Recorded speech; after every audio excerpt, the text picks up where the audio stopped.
Dari Abdul Muttalib dapat Abdullah, daripada Abdullah plus dengan Aminah dapat Rasulullah. Aminah pun keturunan Wahab sampai kepada Zuhrah juga kan. Zuhrah pun keturunan yang sama, dapatlah Nabi Muhammad. Jadi sebenarnya susur galur salah nasab keturunan Nabi. Ada lagi darah Nabi Ibrahim, keturunan Sam, campur Kaldian, campur keturunan Jurhum, Arab yang kedua. Di kemudian harilah Arab Ismailiyah lepas Bani Khuza'ah tadi, start di Qusay itu dipanggil Arab Adnaniyah, Arab Adnan. Sebab tu Nabi hak sampai salasilah terakhir itu nama Adnan. Sebab tu kita selawat Salla alaikallahu ya Adnani. Itulah Adnan tu. Kita duk selalu duk huya Adnani, huya Adnani. Tengok dia punya apa? Dia punya tajwid aku betul, dia punya tu betul. Kalau tanya Adnan tu siapa? Aku pun tak tahu Adnan siapa.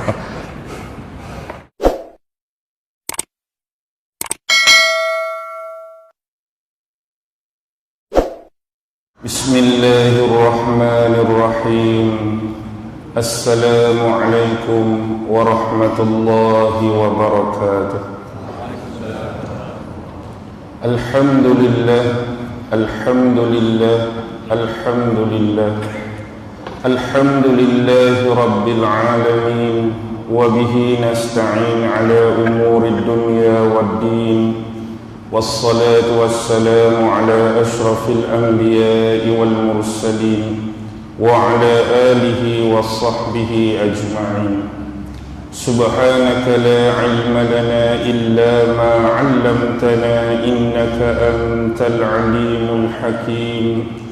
Qala rabbi shrah li sadri wa yassir li amri wahlul 'uqdatam min lisani yafqahu qawli.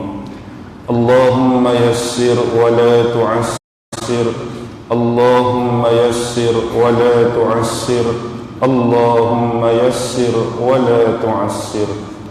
Allahumma salli ala sayyidina Muhammad wa ala alihi wa sahbihi wa sallam. Allahumma salli ala sayyidina Muhammad wa ala alihi wa sahbihi wa sallam. Allahumma salli ala sayyidina Muhammad wa ala alihi wa sahbihi wa sallam. Amma ba'd. Alhamdulillah, syukur kehadrat Allah subhanahu wa ta'ala kerana dengan limpah kurnia rahmat, kasih sayang dan inayah daripada Allah subhanahu wa ta'ala, alhamdulillah, di pagi yang mulia lagi penuh keberkatan ini Allah subhanahu wa ta'ala masih memberi peluang dan memberi keizinan kepada kita untuk sama-sama salat subuh berjamaah, dan seterusnya mudah-mudahan sayap-sayap malaikat sentiasa menaungi kita semua selaku penuntut-penuntut ilmu. Di samping mudah-mudahan segala niat dan amalan kita diterima di sisi Allah sebagai amalan-amalan yang baik dan amalan-amalan yang saleh insya-Allah. Jadi secara sepintas lalu pengerusi minta saya memperkenalkan diri. Nama saya semua orang dah tahulah, Ustaz Auni bin Muhammad. Saya menetap di Pulau Pinang dah hampir 13 tahun sebagai seorang guru. Mungkin ramai orang ingat saya ni orang Pulau Pinang, orang utara. Saya nak balik Kelantan dah 2 hari lagi. Saya orang Pasir Mas, Kelantan. Lahjah lorak Kelantan tu tak ada dah. Ada lagi kalau temu orang Kelantan, tapi sebab ada utara dia bunyi utara lah. Jadi saya ni lebih kurangnya hari ni tajuk kita ialah tentang kebenaran Rasulullah sallallahu alaihi wasallam. Jadi sukacita secara awal saya maklumkan, bila saya melihat hadirin hadirat audiens di hadapan saya, ada di antara kita ni yang dah datang ke masjid hampir 10 tahun, ada yang dah datang ke masjid 20 tahun dah, ada yang dah 30 tahun, 40 tahun. Bila kita mengenangkan tentang syiar, merujuk kepada hari-hari kebesaran di dalam Islam, apa yang kita namakan sebagai Isra' Mi'raj, apa yang kita namakan sebagai Nuzulul Quran, apa yang kita namakan sebagai Hijrah Nabi, apa yang kita namakan sebagai Maulidur Rasul. Jadi bagi yang rata-rata kalau dah 10 tahun datang ke masjid, 10 kali dah dengar Isra' Mi'raj, 10 kali dah dengar Maulidur Rasul, 10 kali dah dengar tentang hari-hari kebesaran yang lain. Boleh dikatakan antara dasar-dasar asas, base asas ilmu-ilmu, pengetahuan-pengetahuan dan maklumat-maklumat tentang hari kebesaran tersebut memang sedia ada dengan kita. Tetapi insya-Allah pada pagi ini kita akan cuba bawa melalui rentak dan melodi yang sedikit berbeza. Mungkin bila kita dengar tentang sirah Nabi, macam-macam cerita kita dah dengar, bermula daripada sejarah awal kelahiran Rasulullah sampailah kepada kewafatan baginda sallallahu alaihi wasallam. Tetapi berapa ramai yang cuba nak kenal, cuba nak cungkil lebih awal bahawa Rasulullah ini berasal daripada mana, daripada keturunan mana, daripada nasab mana, daripada susur galur yang mana. Dan insya-Allah pada pagi ini saya akan berkongsi dengan hadirin dan hadirat di sini sementara peluang masih ada untuk kita mengenali sebenarnya siapakah Rasulullah sallallahu alaihi wasallam. Baik, secara awal bila kita melihat dunia ini, alam ini, tempat hidupnya makhluk yang dijadikan oleh Allah Subhanahu wa taala, iaitu manusia ataupun kita sebut sebagai insan. Dahulu dunia ini berbeza dengan dunia yang ada sekarang. Mungkin berbeza dari sudut sempadannya, mungkin berbeza dari sudut keluasannya, mungkin berbeza dari sudut geografinya. Bahkan boleh dikatakan pada awal dunia yang dihuni oleh manusia ini adalah ada 3 benua sahaja, yang kita panggil sebagai benua Asia, yang kita panggil sebagai benua Afrika, dan yang kita panggil sebagai benua Eropah. Kemudian pada abad ke-15 Masihi barulah ditemukan benua Amerika, dan pada abad ke-17 Masihi barulah ditemukan benua Australia. Jadi hari ini kita ada 5 benua: benua Asia, benua Afrika, benua Eropah, benua Amerika, dan benua Australia. Jadi agak-agak Nabi kita Muhammad ni dari benua mana? Asia ke dia? Eropah ke dia? Afrika ke dia? O Amerika? O Australia kah dia? Agak-agak yang mana? Asia. Sebab Asia ni boleh dibahagikan kepada 3. Ada Asia Barat, ada Asia Tengah, ada Asia Timur. Dan negara-negara Arab sinonim disebut sebagai negara Asia Barat. Disitulah adanya Jaziratul Arabiyah yang disebut semenanjung tanah Arab. Semenanjung tanah Arab dahulunya mempunyai keluasan sebagaimana yang disebutkan oleh ulama-ulama tarikh.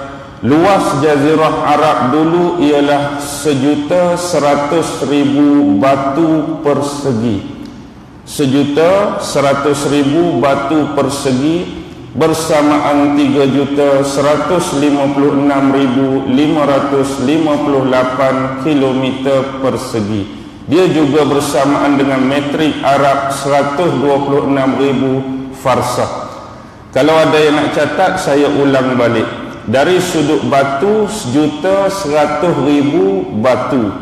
Kali sudut kilometer 3.156.558 kilometer. Dalam metrik Arab disebut farsakh 126.000 farsakh. Itulah keluasan Jaziratul Arabiyah yang dicatatkan oleh ulama-ulama tarikh silam. Bila sebut Jazirah Arabiyah, otomatik negara-negara Arab ni lokasi ataupun muka bumi dia biasanya berpadang pasir. 1/3 bumi Jazirah Arabiyah ni memang padang pasir, tetapi di sana wujudnya bukit-bukit. Di sana juga adanya gunung-gunung, dan di antara gunung-gunung yang paling tinggi dan paling keras batu dia di Jazirah Arabiyah diberi nama Jabal As-Sarak. Jabal As-Sarak inilah gunung yang paling tinggi dan gunung yang mempunyai batu yang paling keras. Manakala padang pasir yang terluas diberi nama Rub'ul Khali. Ada yang menyebut Rabi'ul Khali. Rub'ul Khali ini ada sejarah dan misteri yang tersendiri. Ramai juga ulama-ulama di dalam kitab masing-masing menyebut, kalaulah nisbah jenis kawasan yang paling bermisteri dalam kawasan laut ataupun air, kita sebut segitiga Bermuda. Tapi kalau kawasan yang bermisteri dalam lingkungan jin atas darat, inilah dia Rabi'ul Khali. Sebab banyak dikisahkan pedagang-pedagang dan kafilah-kafilah banyak yang hilang bila mengharungi dan melalui kawasan Rabi'ul Khali. Bahkan seorang imam besar kaum muslimin, Imam Sya'rani, dalam sebuah kitab dan risalah dia pernah menulis berkenaan dengan kawasan padang pasir yang bernama Rabi'ul Khali ini.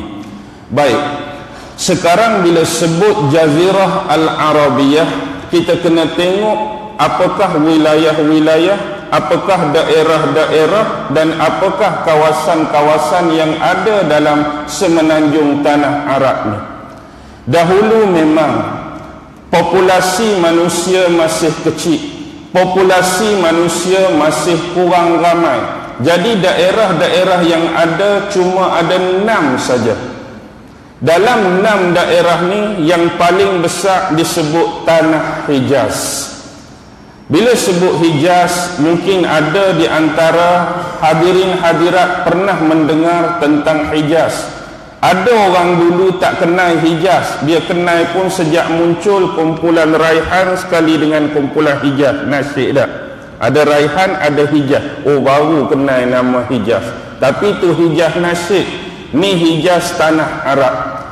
Jadi di Hijaz ni lah ada satu kota yang disebut kota Mekah.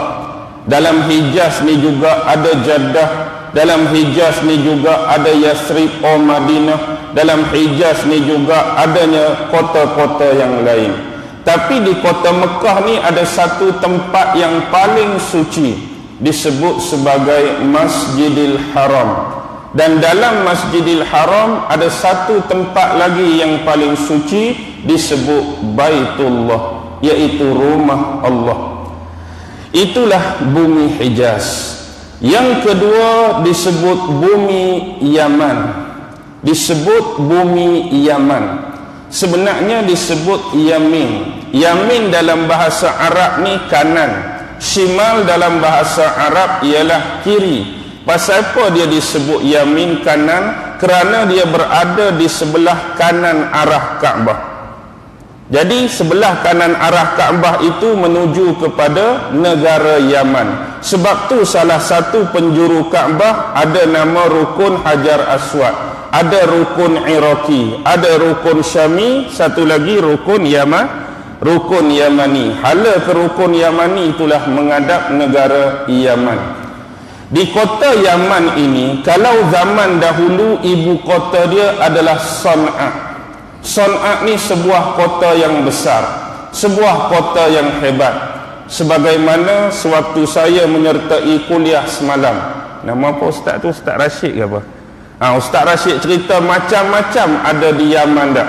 Memang Yaman kota segala-galanya pada waktu tersebut.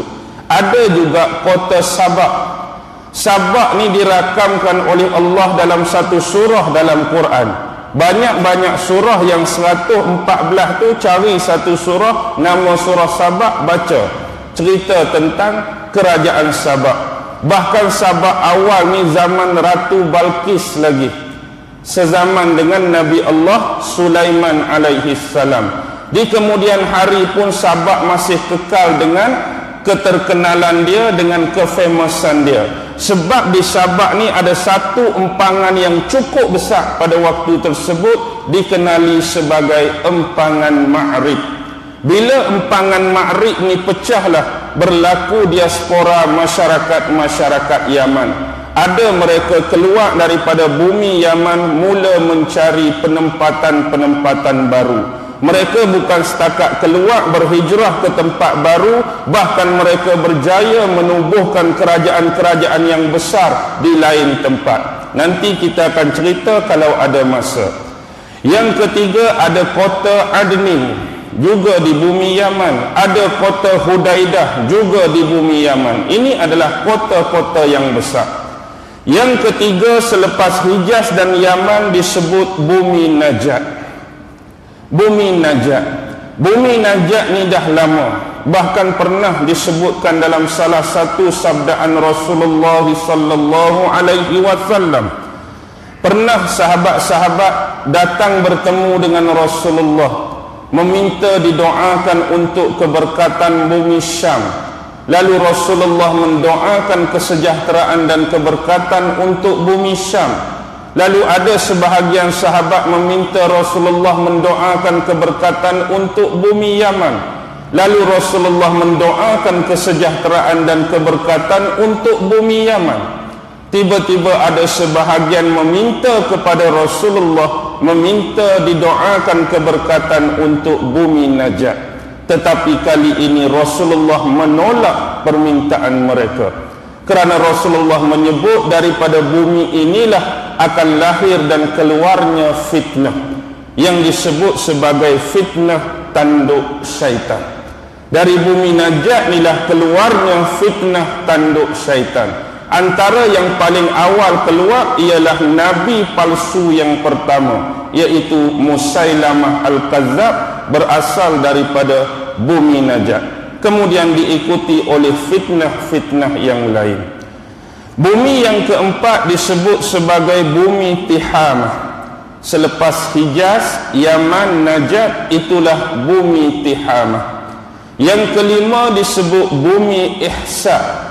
Bumi Ihsa ni dia berada, pangkal dia, punca dia depan Teluk Oman sampailah negeri Busra. Hari ini negeri Busra tak ada dah.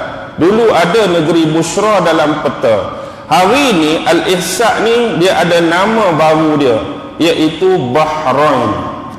Bahrain sebutan orang Arab, kita dia tak bunyi Bahrain, dia bunyi Bahrain. Negara Bahrain. Satu-satunya negara yang aneh dan pelik. Sebab orang lain biasa hujan dulu baru banjir kan. Dia pelik, dia bah dulu baru rain, bah dulu baru hujan. Tu lawak ajalah. Bahrain. Okey, seterusnya Yamamah.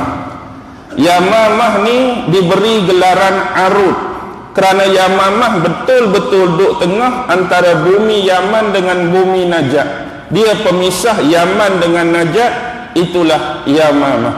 Hari ini Yamamah dah tak ada termasuk dalam wilayah negara Yaman. Jadi 6 ni mudah saja boleh ingat dah. Hijaz, Yaman, Najat, Tihamah, Al-Ihsa dan Yamamah. Tetapi bila populasi manusia makin meningkat, sempadan geografi juga sudah mula berubah. Jadi ada beberapa wilayah yang telah keluar daripada induk yang asal, yang mana yang 6 ni berubah jadi pada 8 daerah, 8 wilayah yang besar pula. Contoh, Hijaz masih kekal, Yaman pun masih kekal. Tetapi keluar salah satu daripada Yaman, dia jadi satu tempat baru, Hadramaut. Hari ini Hadramaut duduk dalam Yaman balik.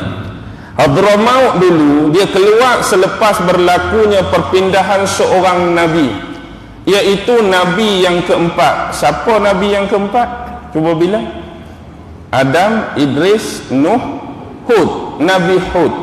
Selepas kaum Nabi Hud itu dibinasakan oleh Allah, Nabi Hud membawa kaum Ad yang masih terselamat, yakni kaum Ad yang beriman kepada Allah dan Rasulnya, keluar daripada bumi Ahqaf. Jadi bumi Ahqaf itu mereka keluar cari penempatan baru, mereka tinggal di Hadramaut. Dan di sinilah bumi terakhir, tempat persemadian jasad Nabi Allah Hud alaihi salam. Nak cari makam Nabi Hud, kubur Nabi Hud, pergi ke Yaman, Hadramaut lah tempat dia. Baik, seterusnya Muhrah. Muhrah juga satu wilayah yang keluar daripada induk asal Yaman. Jadi bukan saja Hadramaut, yang keempat Muhrah pun juga berasal daripada induk Yaman. Yang kelima Najat. Najat masih kekal. Yang keenam, mari dah baru, Oman.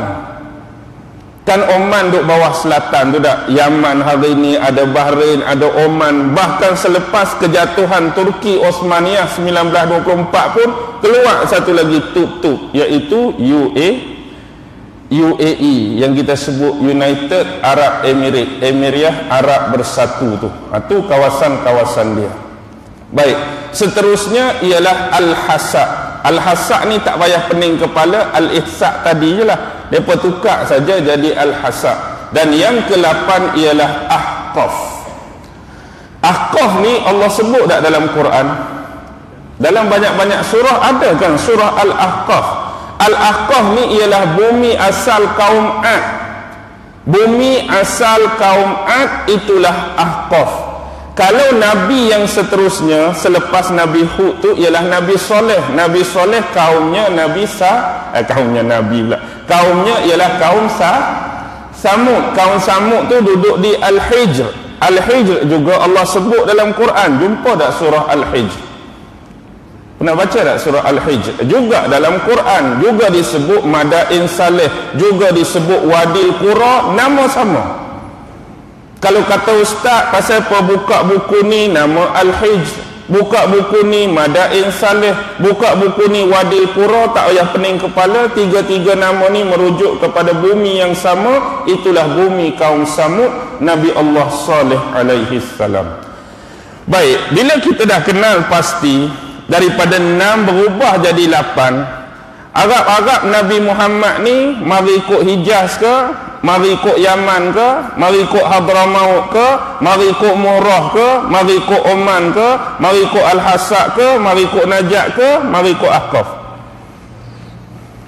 Mari ikut mana? Hijaz. Baik, mari ikut Hijaz. Sekarang kita kena tengok Nabi Muhammad ni keturunan bangsa apa? Bangsa Arab. Di sinilah kita jadi pening, kita jadi sedikit keliru. Sama seperti kita kelirunya tentang bangsa Yahudi. Sama. Sebab dua-dua ni dari jaluran yang sama. Contoh, kita kena start daripada mana sebenarnya? Kalau kita nak faham, kita kena start selepas peristiwa banjir besar Nabi Allah Nuh alaihi salam. Bila zaman dahulu Nabi Nuh berdakwah, Nabi Nuh menyeru kaum dia yang tersesat. Inilah kaum yang pertama berlaku penyembahan berhala di atas muka bumi. Awal lagi, lepas Nabi Adam, Nabi Idris, Nabi Nuh dah start dah sembah berhala. Jadi dalam Quran juga disebut antara berhala-berhala yang pernah muncul pada zaman Nabi Nuh ada 5 yang terkenal. Yang Al-Quran sebut Wad, yang Al-Quran sebut Suwa, yang Al-Quran sebut Ya'uq, yang Al-Quran sebut Yaghus, yang Al-Quran sebut Nas. Ni asalnya ialah nama orang-orang yang mulia dan orang-orang yang soleh pada zaman sebelum ini. Tetapi selepas kematian dan kewafatan mereka, yang ni ada riwayat yang panjang dalam tafsir. Ada yang mengatakan kelima-lima manusia soleh ini wafat berselang sebulan seorang. Menurut riwayat yang pertama, kalau bulan ni mati seorang, bulan depan mati seorang, bulan depan mati seorang, bulan depan mati seorang. Riwayat yang kedua menyebut bukan selang sebulan, tapi selang setahun seorang. Kalau setahun ni seorang mati, tahun depan mati seorang, tahun depan mati seorang, tahun depan mati seorang. Letih nak ulang ayat lagu tu tak? Sama macam nak cari kayu, nak cari kayu, nak cari kayu, nak cari kayu, jadi MZin. Baik, kembali. Jadi bila mari generasi kemudian ni tidak diperingatkan, maka berlaku penyembahan berhala tadi. Lalu atas dasar mereka mengingkari seruan dan dakwah Nabi Allah Nuh alaihi salam, apa berlaku? Allah hukum kaum Nabi Nuh dengan didatangkan banjir besar. Tak payah ceritalah buat kapal itu, semua orang dah faham dan tahu. Jadi bila mari banjir besar, di antara anak-anak Nabi Nuh alaihi salam ini asalnya 4 orang. Hak sulung yang nama Kan'an tu adalah yang tak mau beriman, tak mau dengar kata. Bila Nabi Nuh ajak dia naik atas kapal sekali, dia menolak ajakan tersebut dengan dakwaan dia bahawa dia boleh naik atas bukit yang lagi tinggi. Ayat tak sampai. Last sekali dia yang lemah, dia yang mati. Jadi yang terselamat atas kapal tu cuma ada berapa? 3 saja, iaitu Sam, Ham dan Yafis. Jadi bila mendarat di atas Jabal Ararat, Bukit Ararat sempadan Iraq, Armenia dan Turki itu, jadi bila turun, disitulah generasi pertama kembali memulakan ketamadunan manusia. Dan di sinilah bermula dikatakan antara tamadun yang paling awal yang dibina oleh anak-anak Nuh, yang di dalam sejarah disebut sebagai ketamadunan Mesopota. Tak ingat dah bang, sejarah dulu. Mesopotamia ni panjang besar, ada berbelah-belah generasi. Ada tamadun Sumeria, ada tamadun Akadia, ada tamadun Kaldea, ada tamadun Babylon, ada tamadun Assyria, ada tamadun Ailam, ada tamadun Amorik, ada tamadun Sargon dan tamadun-tamadun yang lain. Baik, bila inilah penempatan pertama berlaku Clash of Clans. Bukan game tu, Clash of Clans tu game pun ada. Yang ni Clash of Clans di antara keturunan Sam dengan keturunan Ham. Jadi akibat tidak mahu pertengkaran dan perkelahian lebih lanjut, keturunan Ham mendominasi kawasan tersebut. Antara keturunan Ham yang paling terkenal ialah Namrus bin Kan'an bin Kush bin Ham. Cucu cicit kepada Ham tu Namrus. Sebab tu dia boleh merajai kawasan Babylon pada waktu tersebut di bumi Iraq ataupun Mesopotamia tu. Jadi Sam ni beralih kepada bahagian barat. Jadi menujulah mereka ini ke bumi kawasan disebut Jazirah Arabiah tadi. Sebab Sam inilah yang akan melahirkan keturunan bangsa Arab, disebut bangsa Semit. Bukan Semit macam orang putih SMITS tu, dah. Semit tu sebab Sam, Sin Alif Mim. Jadi dikenali sebagai keturunan Semit. Inilah orang Arab. Yang betul-betul Arab ialah keturunan Iram bin Sam bin Nuh. Iram tu ialah cucu, Sam tu anak, Nuh tu datuk. Iram, Sam, Nuh. Jadi Iram inilah yang melahirkan generasi-generasi bangsa Arab. Ingat, bangsa Arab bukan satu, Arab ada 3 generasi. Dan kalau kita nak kenal generasi Nabi Muhammad, generasi pertama ke, kedua ke, ketiga, kita tengok. Daripada Iram tadi, lahirnya 9 suku yang paling besar. 9 suku inilah disebut Arab Al-Arabah. Arab Al-Arabah, Arab yang paling tulen, Arab yang paling sejati, Arab yang paling asas. Inilah sejarah Arab generasi yang pertama. 9 anak-anak Iram itu, yang pertama ialah Ad. Tadi dah keluar nama Ad. Ad ni kaum Nabi Allah. Kaum Nabi Allah apa? Hud tadi kan. Lepas Nuh, Hud. Ad ni kaum Nabi Hud. Sebab siapa? Ad ni ialah tok moyang kepada Nabi Allah Hud. Sebab kalau nak susun nama sebenar, Hud ni dia Hud bin Abdullah, Abdullah bin Rabah, Rabah bin Al-Khulud, Al-Khulud bin Ad. Ad tu moyang kepada Nabi Allah Hud. Kemudian Ad tadi bin Aus, Aus bin Iram, Iram bin Sam, Sam bin Nuh. Memang masih keturunan Iram. Itulah Nabi Allah Hud. Mari zaman Nabi Allah Hud tak berhenti lagi hak berlaku pada zaman Nabi Allah Nuh alaihi salam. Masih lagi menyembah berhala. Cuma zaman Nabi Hud hak 5 tadi jadi 3 dah. Berhala pun dah tukar nama. Ada nama Syaluba, ada nama Syamud, ada nama Hada. Ni berhala 3 paling besar pada zaman Nabi Allah Hud alaihi salam. Kemudian Allah uji pula mereka, datang lagi ujian Allah. Allah hukum kaum Ad tadi. Akibat hukuman ni lah Nabi Hud dengan yang beriman keluar daripada bumi Ahqaf, bumi asal depa tu, menuju ke tempat yang kita sebut tadi, Hadramaut tadi. Kemudian kaum yang kedua selepas Ad, mari kaum Samud. Kaum Samud, kaum Nabi Allah. Lepas Hud tadi siapa? Hijir tadi, Wadil Qura tadi siapa? Nabi Allah Saleh. Mari pula Nabi Allah Saleh. Nabi Allah Saleh pasal apa? Masih keturunan Iram. Kadang-kadang orang tanya, betul ke Iram? Samud betul ke Iram? Kita tengok pula salah silah Nabi Allah Saleh. Saleh dia bin Ubaid, Ubaid bin Asif, Asif bin Masah, Masah bin Ubaid, sekali lagi Ubaid bin Hazir, Hazir bin Samud, Samud bin Amir, Amir bin Iram. Dia masih keturunan Iram. Maksudnya Samud dengan Ad masih keturunan Iram bin Sam bin Nuh.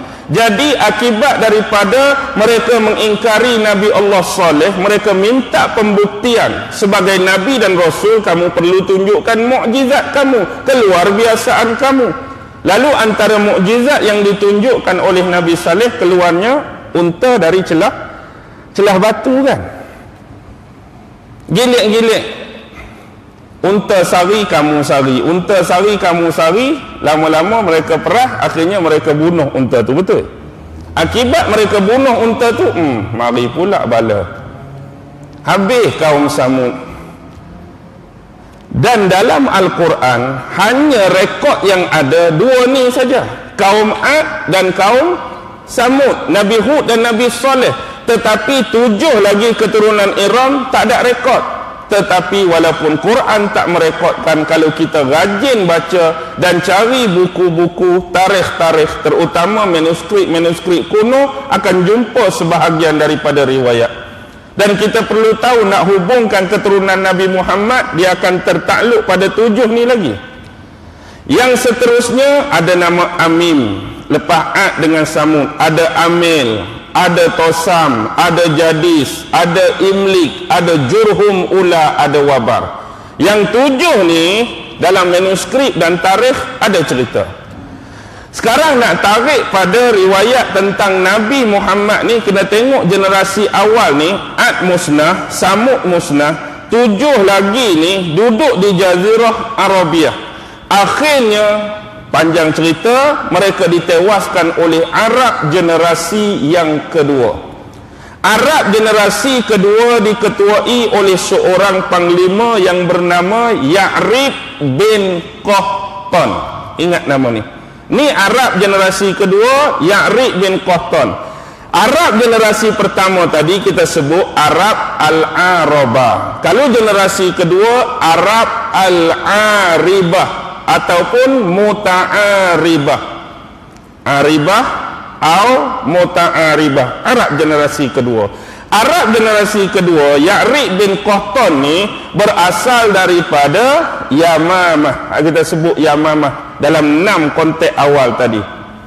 Dia kerajaan Yamamah. Kerajaan Yamamah ni duduk dalam wilayah Yaman.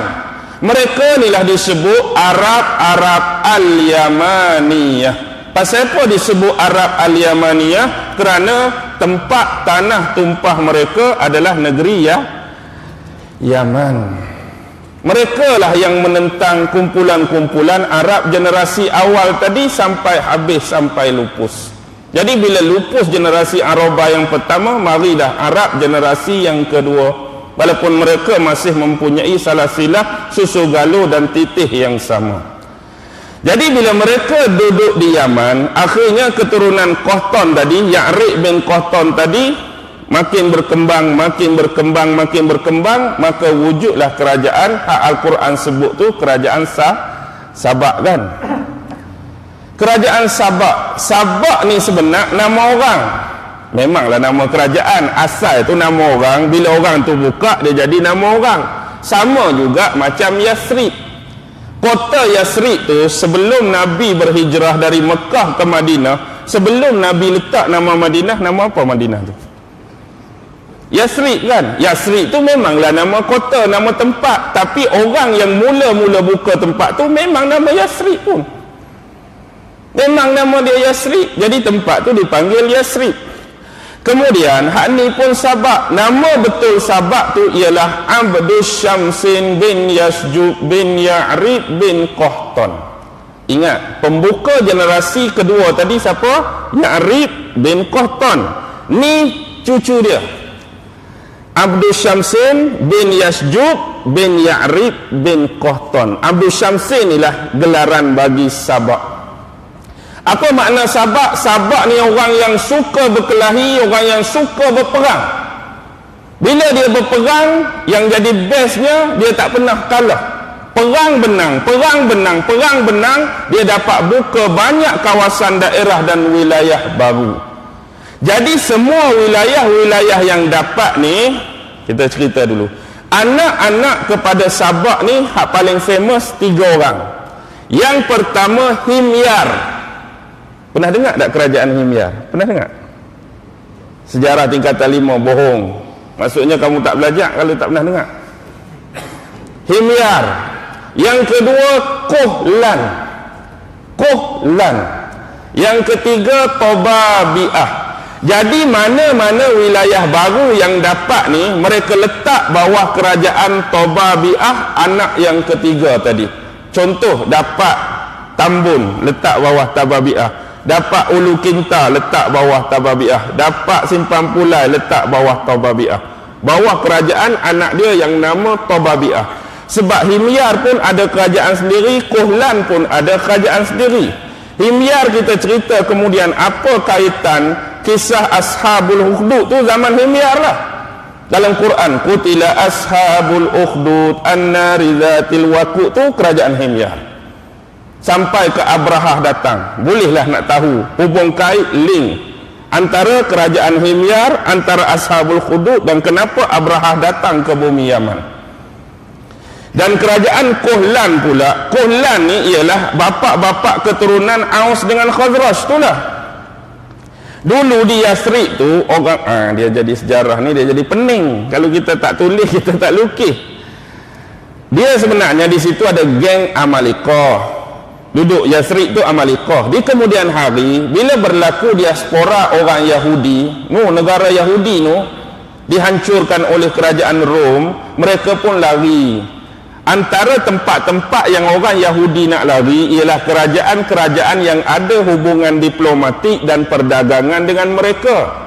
Jadi antara tempat yang ada hubungan diplomatik dan perdagangan ialah semenanjung tanah Arab. Jadi mereka mari lari kok ni. Sebab tu mereka ada di bumi Madinah sebelum Nabi hijrah. Bila mereka mari, mereka duduk di situ. Tapi lama-kelamaan orang Yahudi fahamlah. Dia duduk satu-satu tempat, dia naik. Bukan naik syekh, naik tocang.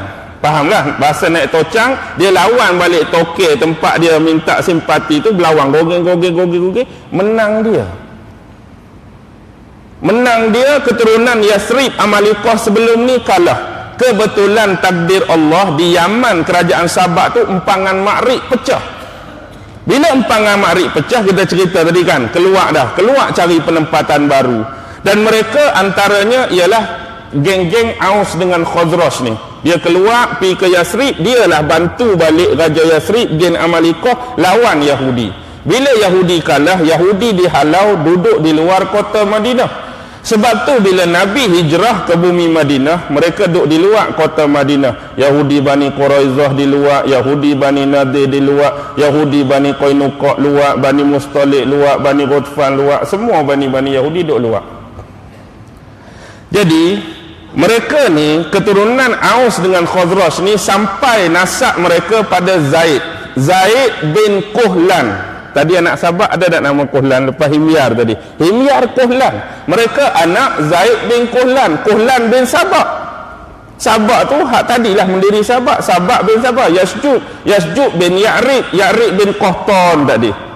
Generasi awal. Nak sambung lagi Qahtan bin Yaktin bin Abir bin Arfaksha bin Samsam bin Nuh.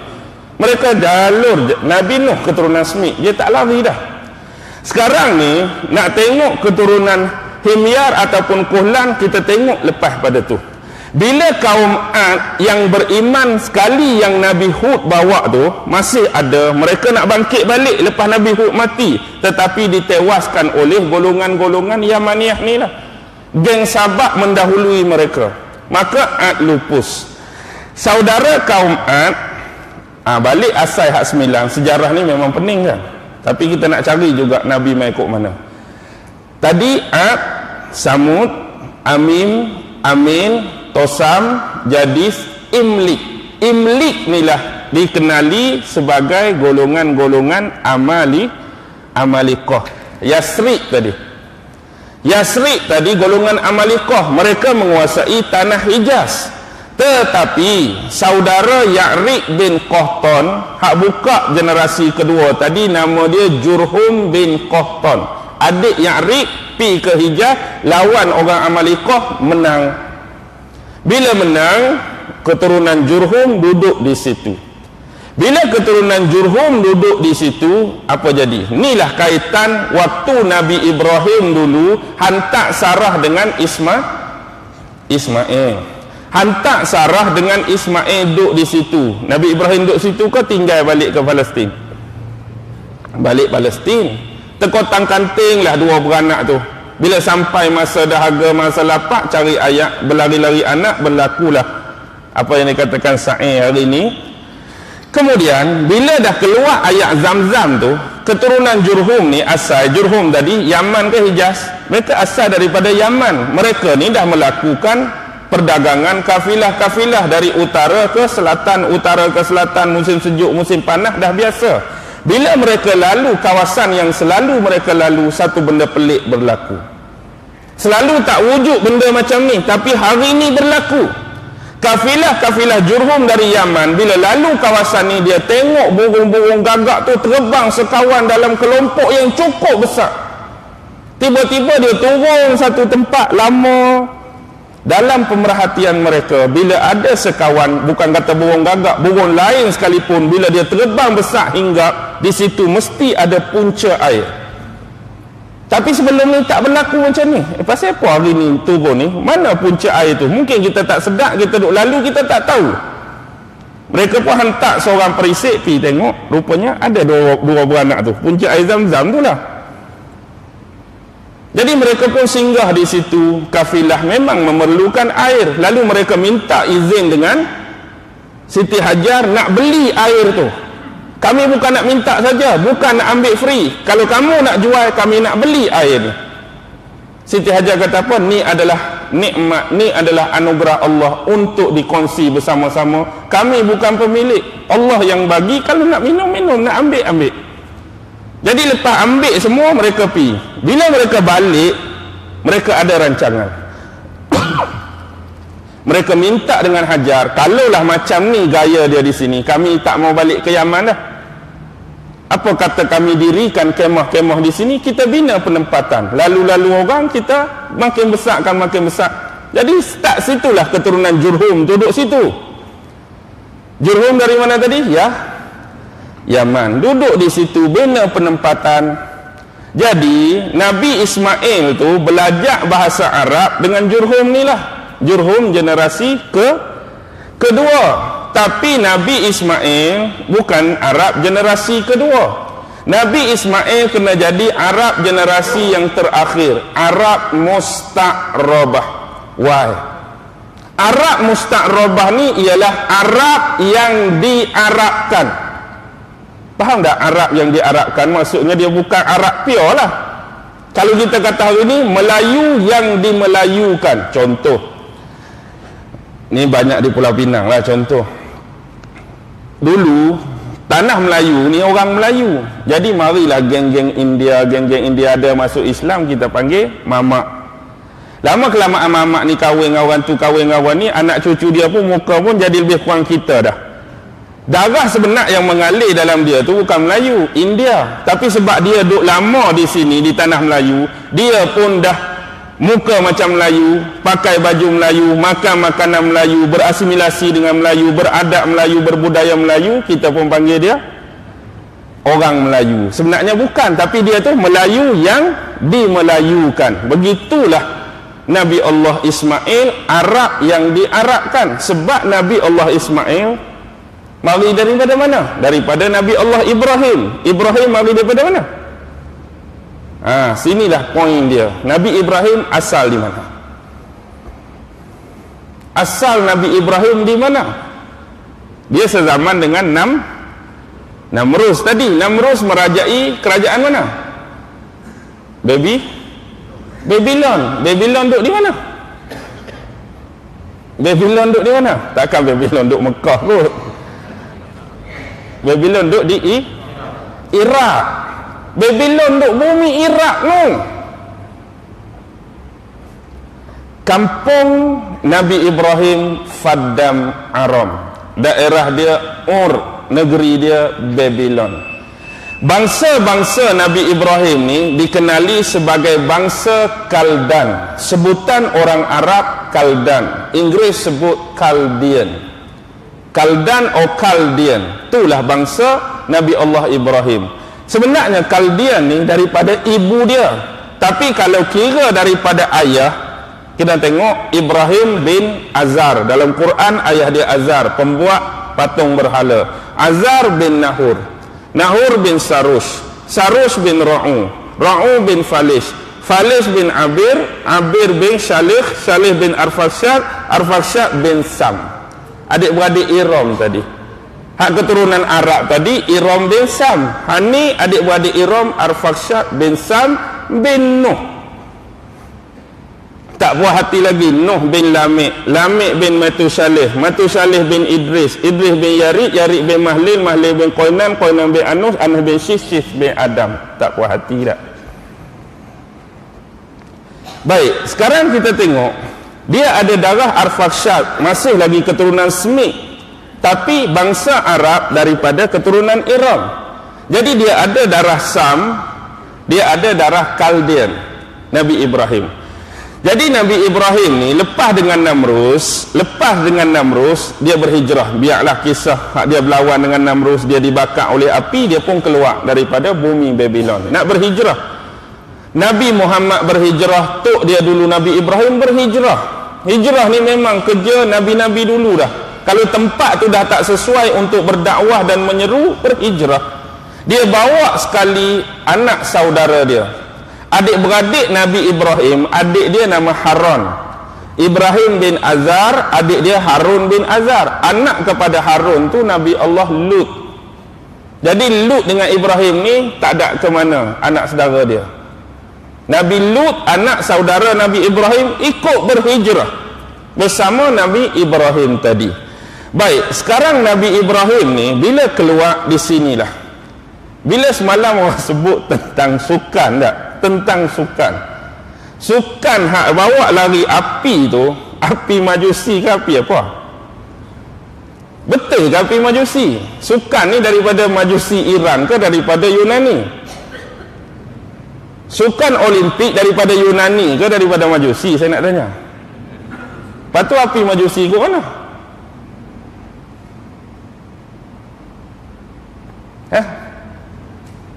Baik, sebenarnya api Majusi asal macam ni cerita dia. Ada yang keluar bersama dengan Nabi Ibrahim tu keluar daripada Nabi Ibrahim, Iraq kan, bumi Iraq, ada yang menuju ke arah barat, ikut Nabi Ibrahim naik ke kawasan Syria. Di situ ada kerajaan Akkadia, Raja Sargon I. Ada setengah tu keluar tapi berpecah, mereka menuju ke arah timur. Di sebelah jiran bagi Iraq sekarang apa? Lepas Iraq apa dalam peta lah ni? Jugalah Iran lah. Iran tu jadi kerajaan Parsi. Jadi orang-orang hak beriman tapi berpecah dengan Nabi Ibrahim, mereka menuju ke arah ni.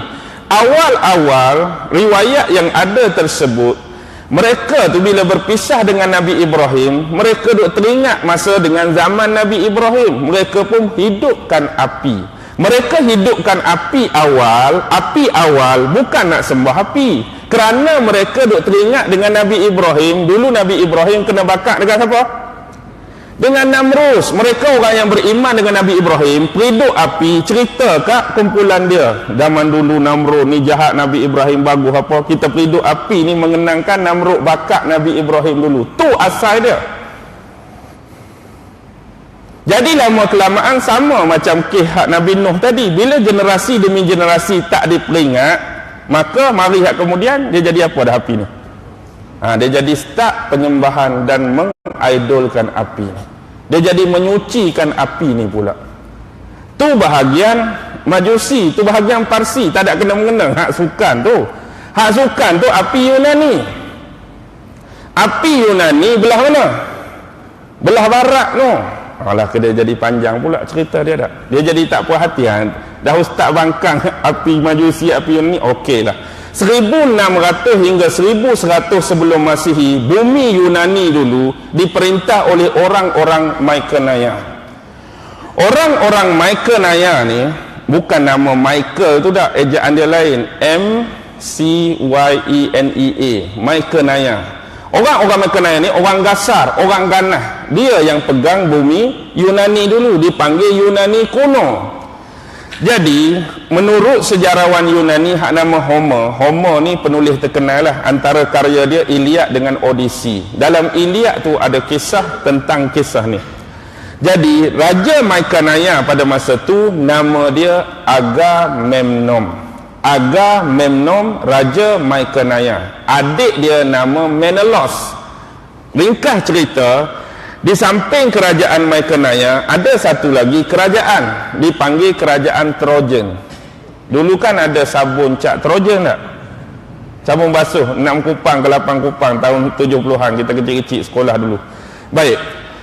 Ada seorang perempuan cantik jelita dari kerajaan Sparta. Perempuan ni nama Helen. Bila dia cantik, dia kahwin dengan adik Raja Mykenaya. Kerajaan Mykenaya, Raja Agamemnon. Adik Agamemnon tu Menelaus. Menelaus kahwin dengan Helen. Bercinta dengan Helen, kahwin dengan Helen.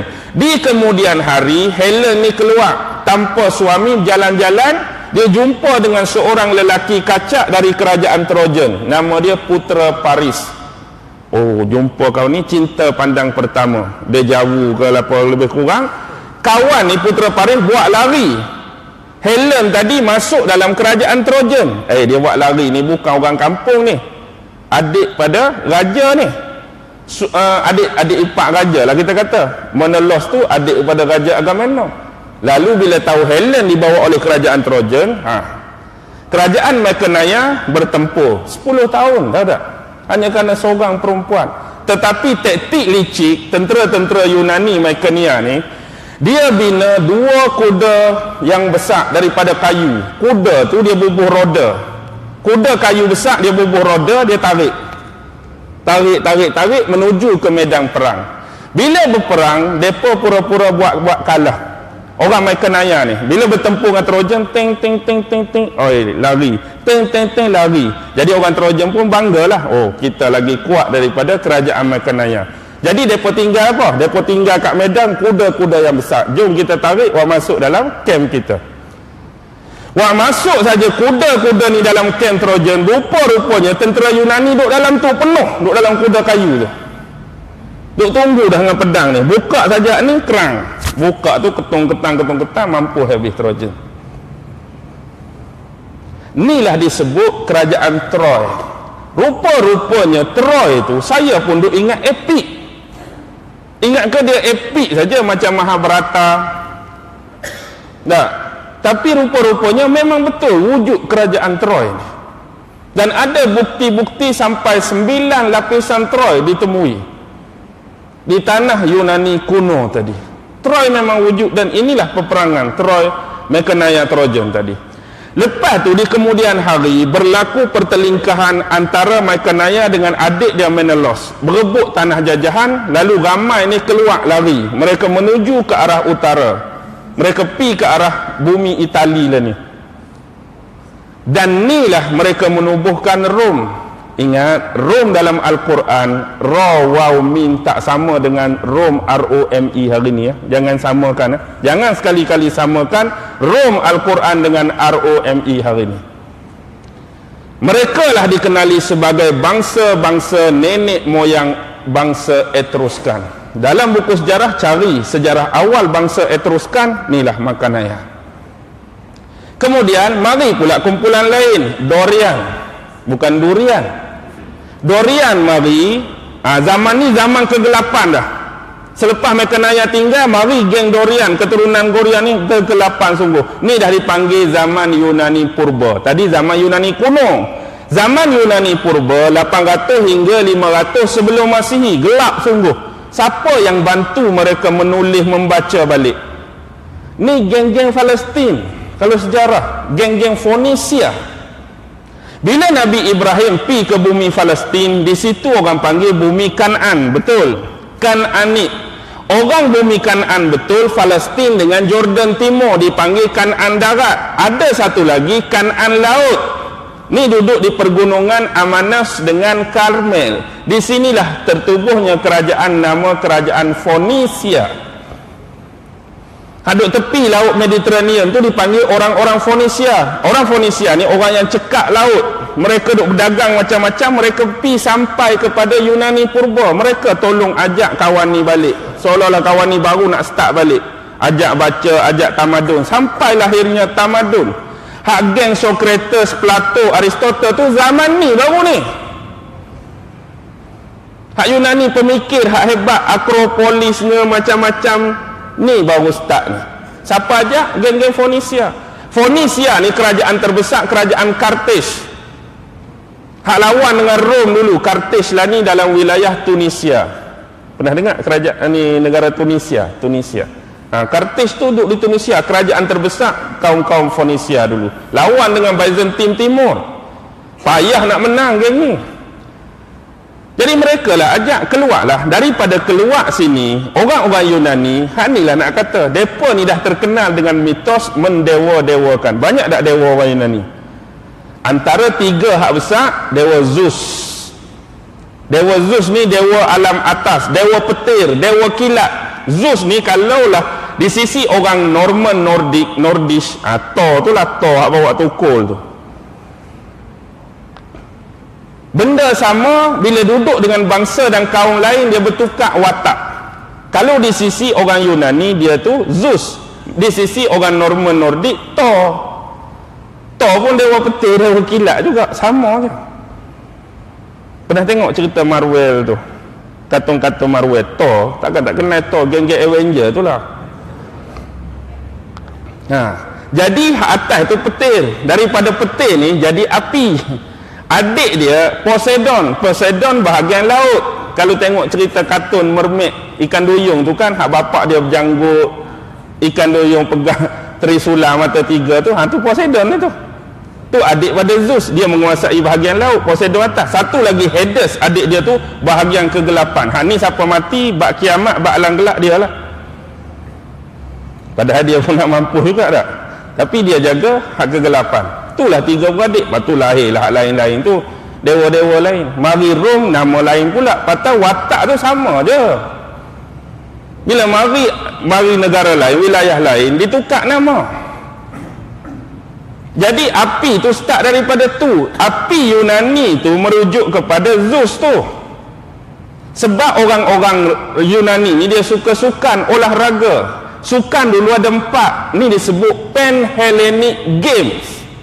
Dulu ada Olimpik, ada Pythian, ada Isthmian, ada Nemetian. Tapi hari ini dah berkubur dah Pythian, berkubur Nemetian, berkubur Isthmian, tinggal sukan Olimpik saja. Olimpik pertama 776 sebelum Masihi. Api dah start di situ. Api di sini bermaksud api Nuh daripada petir Zeus. Tak ada kena mengenang Majusi pun. Majusi bahagian lain. Cuma selalu watak api ni kita duk ingat Majusi.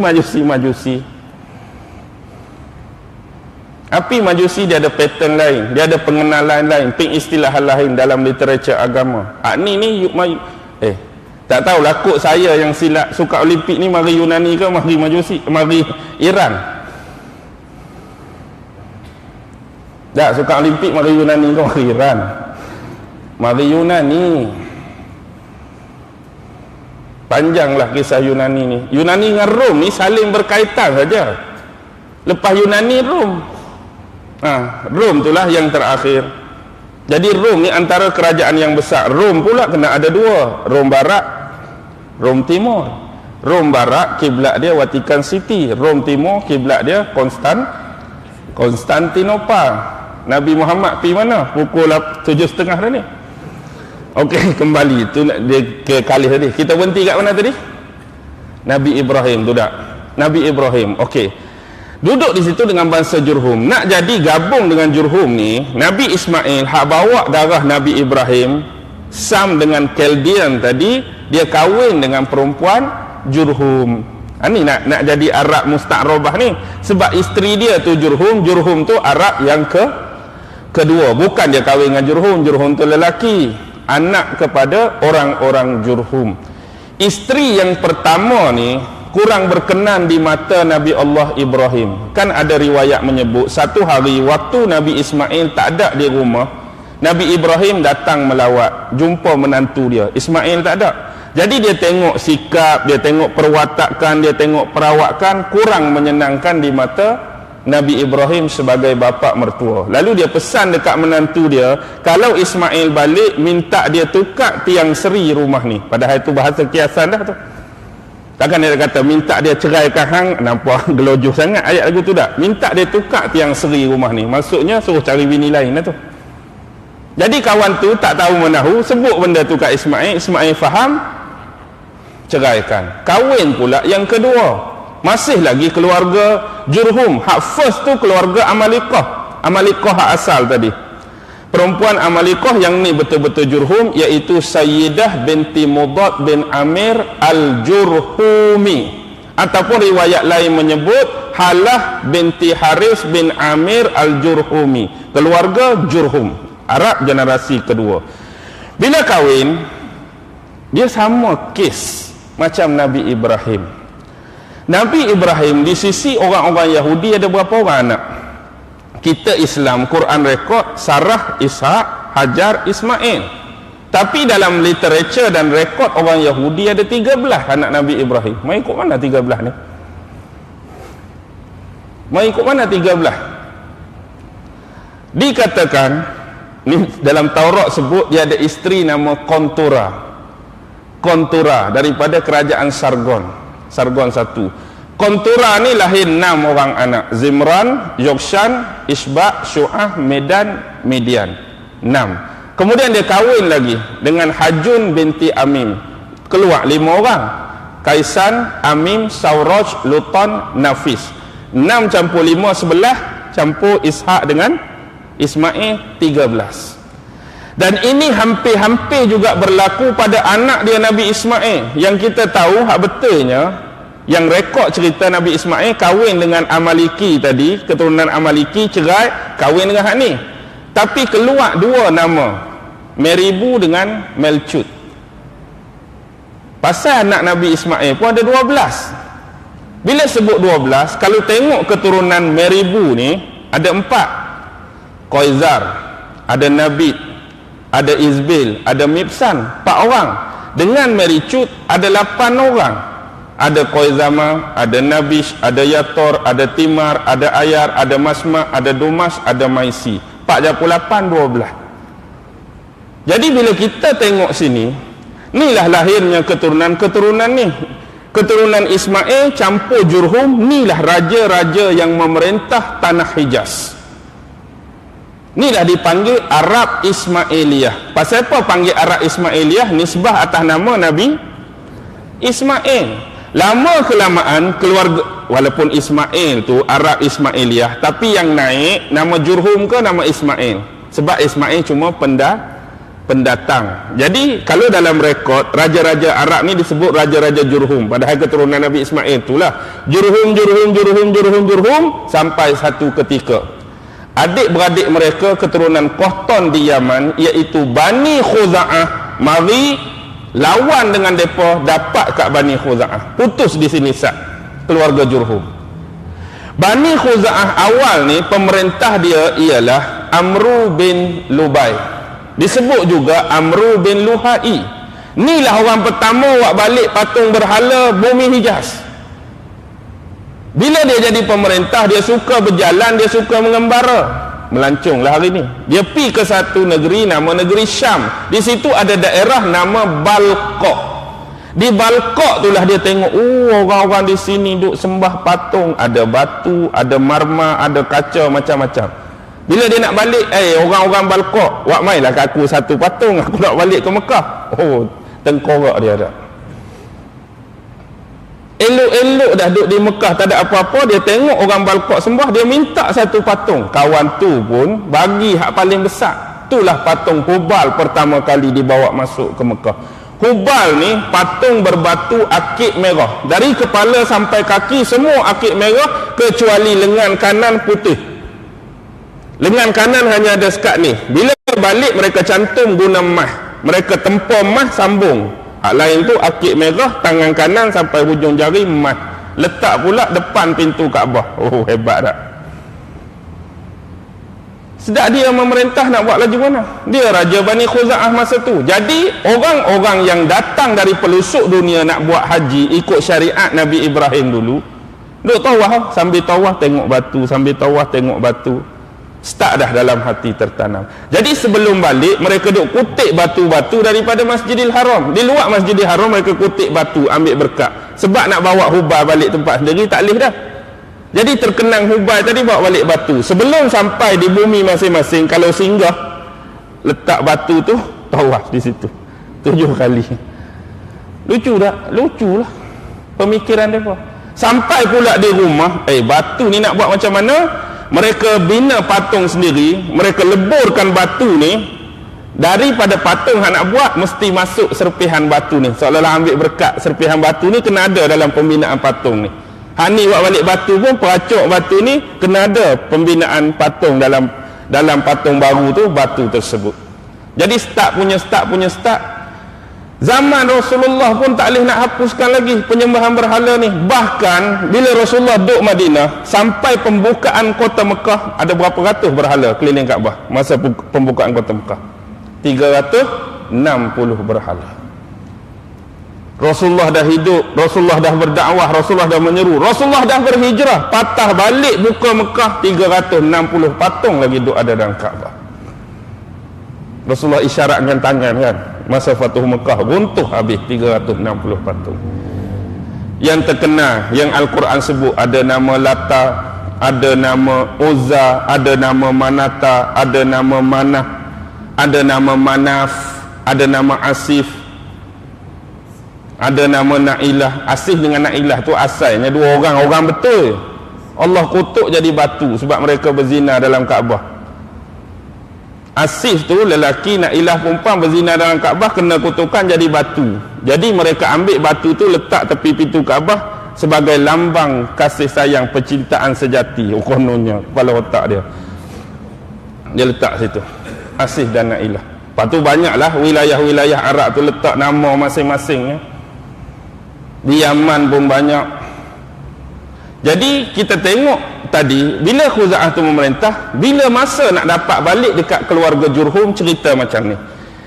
Masa tu keluarga Arab Ismailiyah memang ada, tapi Bani Khuza'ah memerintah. Akhirnya tok Nabi yang nama Fihir bin Malik, atas lagi tu, Fihir bin Malik tu dia bagus sikit. Dia mula dah bina, macam dia rekrut orang-orang daripada Arab Ismailiyah ni, buat satu kita kata apa, persatuan dah kecil-kecil, nak bincang balik macam mana ni Khuza'ah memerintah ni makin teruk, sampai bila kita perlu rampas balik untuk bagi tahta pada kerajaan Jurhum macam dulu. Jadi lepas Fihr bin Malik, Tok Nabi kan Ghalib, lepas Ghalib Lu'ai kalau belah turun, lepas Lu'ai Ka'ab, lepas Ka'ab Murrah, lepas Murrah Kilab, sampailah pada Qusay. Bila sampai pada Qusay, kehebatan Allah tunjuk. Qusay ni kebetulan pada masa tu dia kahwin dengan seorang perempuan nama Hubayyah. Hubayyah ni anak pemimpin Bani Khuza'ah masa tu, iaitu Hulay Al-Khuza'i. Zaman Amrul Wahai hak buat patung tu habis dah, habis.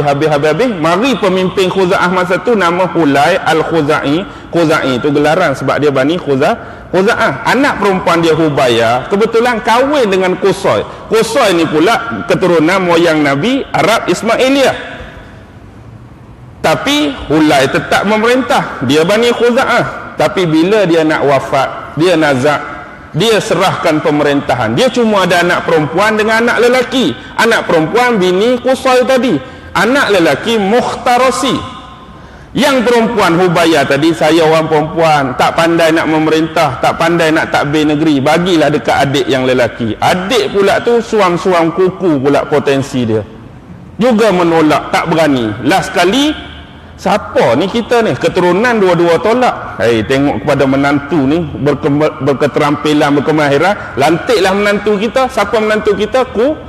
Qusay. Start ni lah bila anak kepada Qusay dengan Hubayyah lahir, keturunan Jurhum secara automatik naik balik. Lepas Qusay totek sampai Abdul Manaf. Bila mari Tok Nabi Abdul Manaf bergaduh pula dengan adik-beradik dia, Abdul Bar nak berebut jawatan ni, ketua kota Mekah. Ramai orang sokong Abdul Manaf. Abdul Manaf naik, automatik Abdul Manaf mati, jatuh kepada moyang Nabi Hashim. Hashim ni pun bukan nama betul pun. Hashim ni sebab kerja dia meremuk roti. Sebab zaman Hashim ni dia dapat bahagian siqayah dengan rifadah. Siqayah bagi minum sat. Rifadah bahagian makan. Bagi orang makan dan minum untuk siapa? Jemaah haji yang datang tu. Dulu alhamdulillah ada siqayah dengan rifadah. Orang sedia ayak, orang sedia makan. Hari ni orang sedia ayak saja. Makan sendiri lah. Tak ada orang sedia dah, kecuali bulan Ramadan. Baik, inilah Hashim, orang pertama yang dia buat secara terperinci perjalanan musim sejuk, perjalanan musim panas, ikut anak beranak dia. Yang inilah Allah rakan dalam Quran, li ilafi quraish ilafihim rihlatash syita'i was-sayf. Merujuk kepada Tok Nabi Hashim inilah.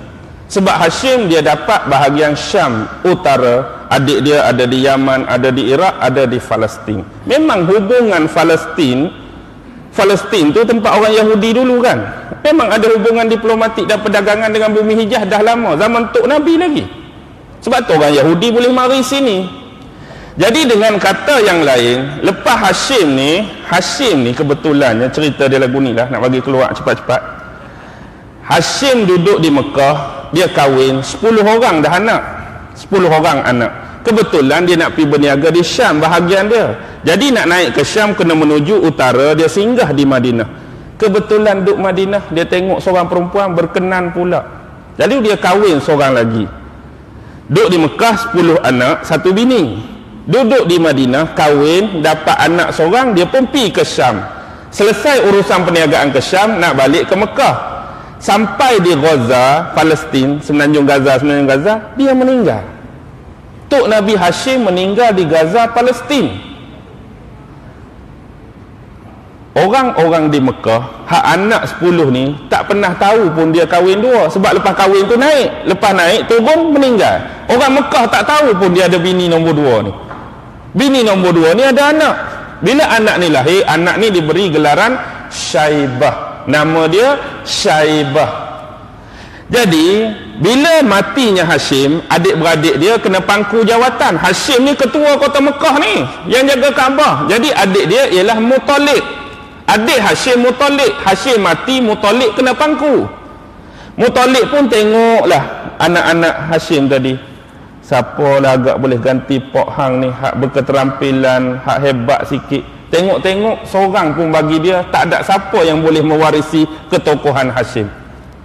Bila bertahun-tahun 6 hingga 8 tahun barulah Muttalib ni dapat tahu abang dia Hashim ni kahwin di Madinah dulu dan ada anak. Dia pun nak pergi carilah anak saudara dia ni, hak baru tahu ni. Dia pun pi jumpalah kakak ipar lah kan. Kakak ipar dia lah bini Hashim, Salma binti Uday dari Bani Najjar. Sebab tu Nabi pergi Madinah, Nabi memuliakan Bani Najjar sebab keturunan tok dia ni Bani Najjar di Madinah. Bani Najjar tu keluarga Abu Ayyub Al-Ansari tu Bani Najjar lah. Sebab tu Nabi duduk di perkampungan Bani Najjar. Jadi sampai tu tanya, "Kak, saya tengok anak Kak Syaibah ni ada potensi, ada tokoh nak ganti bapak dia Hashim. Tengok anak abang hak dengan isteri pertama tu kurang menarik hati saya. Jadi apa salahnya saya nak bawa anak ni balik ke Mekah, saya akan train dia, saya akan latih dia biar dia ganti bapak dia. Saya ni pangku saja." Bayangkan seorang perempuan, suami baru mati, anak seorang tu nak lepas, senang ke mudah? Senang ke mudah? Dua-dua senang ke mudah ustaz? Seorang senang ke payah tak? Payahlah. Baru janda, anak pula seorang. Mari pak saudara dia nak ambil balik ke Mekah.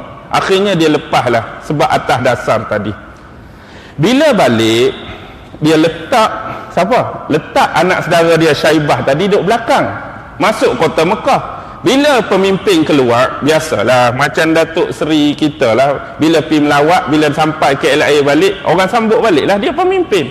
Jadi orang-orang Mekah pun sambut Muttalib tadi, pemangku tadi. Rupa-rupanya belakang tu ada budak. Dia ingat Muttalib pergi mana-mana beli hamba baru. Beli hamba baru. Jadi bila tengok budak tadi hak nama Syaibah, dia pun sebutlah Abdul Muttalib, Abdul Muttalib, Abdul Muttalib, hamba bagi Muttalib. Itulah Tok Nabi. Tok Nabi nama betul dia itulah Syaibah. Abdul Muttalib bukan nama dia. Abdul Muttalib tu gelaran daripada peristiwa ni lah. Orang ingat dia tu hamba Muttalib, jadi orang di Mekah sebut Abdul Muttalib, hamba bagi Muttalib. Itulah Tok Nabi Syaibah. Dari Abdul Muttalib dapat Abdullah, daripada Abdullah plus dengan Aminah dapat Rasulullah. Aminah pun keturunan Wahab sampai kepada Zuhrah juga kan. Zuhrah pun keturunan yang sama, dapatlah Nabi Muhammad. Jadi sebenarnya susur galur salah nasab keturunan Nabi. Ada lagi darah Nabi Ibrahim, keturunan Sam campur Kaldian, campur keturunan Jurhum, Arab yang kedua. Di kemudian harilah Arab Ismailiyah lepas Bani Khuza'ah tadi, start di Qusay itu dipanggil Arab Adnaniyah, Arab Adnan. Sebab tu Nabi hak sampai salasilah terakhir itu nama Adnan. Sebab tu kita selawat Salla alaikallahu ya Adnani. Itulah Adnan tu. Kita duk selalu duk hu ya Adnani, hu ya Adnani. Tengok dia punya apa? Dia punya tajwid aku betul, dia punya tu betul. Kalau tanya Adnan tu siapa? Aku pun tak tahu Adnan siapa. Tajwid betul, makhraj betul, dia duk cerita hak tu. Bila orang tanya balik, ya Adnan itu who is it? Inilah Adnan. Jadi lahirlah keturunan Nabi Muhammad, keturunan Quraisy. Jelas dah. Sebenarnya kuliah ada dua lagi. Maghrib malam ni dengan maghrib malam esok. Tapi memandangkan pengerusi tadi kata subuh esok pun kosong. Dia kata alang-alang kosong, ustaz pun duduk depan ni, esok ustaz pula lagu mana? Boleh ke tak?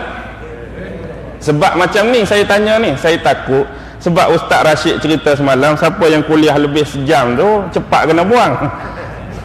Saya takut first ni kena buang dah. Sebab ni sikit baru. Kalau standard di Pinang 2 jam setengah 3 jam tu biasa je. Maksudnya kalau saya duduk di Perak 2 jam setengah 3 jam, bukan kata sekali kena buang, 15 kali kena buang. Sebab sejarah ni kan, bila kita cerita, memang kita nak cerita hak ni tak? Bila dia terkait, kita kena cerita. Sebab kalau tidak dia jadi tersangkut, orang tak faham. Jadi kita nak bagi faham pasal apa jadi lagu ni, hak ni, pasal apa jadi lagu ni, hak ni. Dia, bila dia duduk tengah-tengah tu, Dia keluar tu yang jadi masa tu panjang. Kita bukan apa, sebab kita nak suruh orang faham betul. Jadi dah faham dah. Faham ke tak faham ni? Bab nama tak payah. Ustaz sebut apa tadi hak tu? Ustaz sebut apa? Tak payah hak tu. Tak payah ingat hak tu. Hak nama tu. Tengok lakaran sejarah dia, dari situlah Rasulullah lahir. Jadi kalau kita nak tahu hak sebelah lagi, kita cerita pula pagi esok hak sebelah lagi, hak berlawanan dengan Nabi Allah Ismail melalui anak dia dengan Siti Sarah pula, iaitu Nabi Allah Ishak, insya-Allah. Jadi apa yang lemah dan kurang datang daripada diri saya sendiri, apa yang lebih dan baik itu datang daripada Allah Subhanahu wa taala.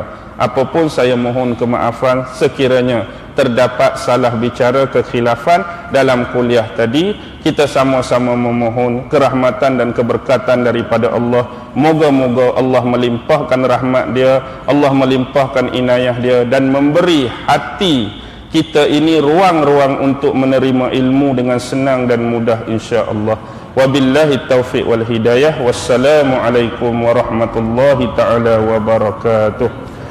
أعوذ بالله من الشيطان الرجيم بسم الله الرحمن الرحيم اللهم إنك تعلم أن هذه القلوب قد اجتمعت على محبتك والتقت على طاعتك وتوحدت على دعوتك وتعاهدت على نصرة شريعتك فوسك اللهم رابطتها وأدم ودها واهدها سبلها واملأها بنورك الذي لا يخبو واشرح صدورها بفيض الإيمان بك وجميل التوكل عليك وأحيها بمعرفتك وأمتها على الشهادة في سبيلك إنك نعم المولى ونعم النصير وصلى الله على سيدنا محمد وعلى آله وصحبه وسلم سبحان ربك رب العزة عما يصفون وسلام على المرسلين والحمد لله رب العالمين الله أكبر.